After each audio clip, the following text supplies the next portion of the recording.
Welcome back, guys, to another episode of North Coast Craftsmen. My name's Dalton and I'm going to be guiding you through today's video. First things first, guys, I want you guys to subscribe to this channel, like this video, give me some comments, let me know what you guys think about the upcoming video. Now, on to the fun stuff. Today we're going to be talking about the difference between a good woodworker and a great woodworker. There's one huge difference between a good woodworker and a great woodworker, and I'm about to fill you guys in on what the secret is.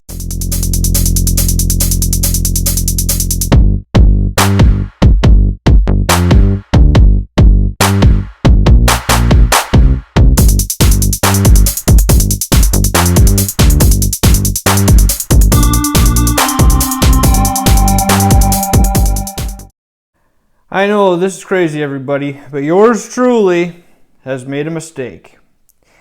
If you can see this hole and this hole up here, neither one of those holes are supposed to be there. This is the part now where we're about to discuss the difference between a good woodworker and a great woodworker. A good woodworker can build basically anything that a great woodworker can, but there's one huge difference. A good woodworker cannot, in most cases, fix their own mistakes, whereas a great woodworker knows how to fix his mistakes. A good woodworker has to scrap the board or start the project over, whereas a great woodworker can take, what's the saying?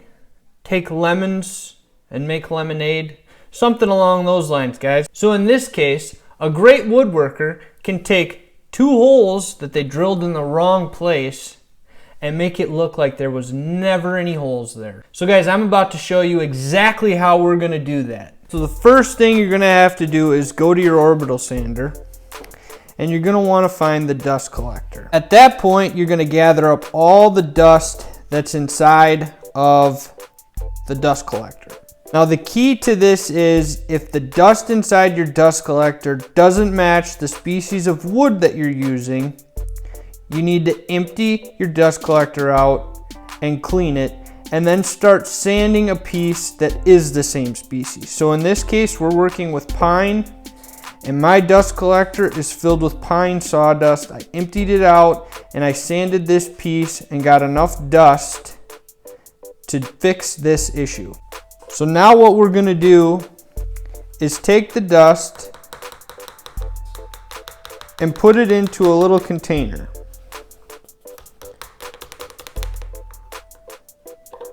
So as you can see, I've got pine dust in this little container. Shake it around a little bit. The next thing you're gonna do is take some wood glue and add wood glue to the mixture.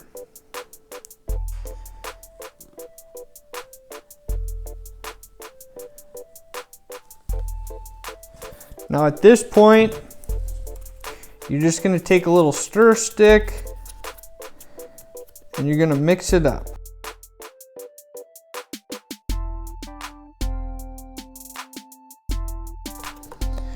So essentially we want some sort of paste.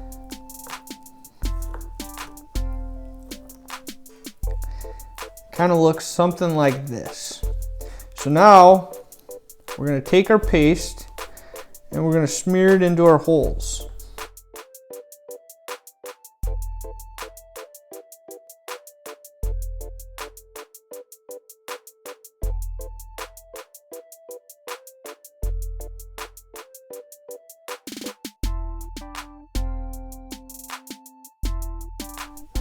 And eventually you'll get to the point where you can't even tell anything's there.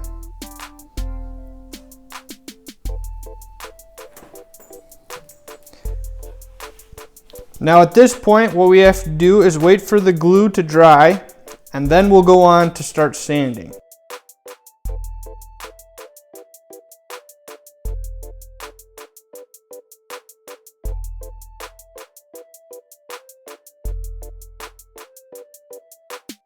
So here we have a close-up view of what it looks like now after it's been stained. As you can see, they are somewhat visible.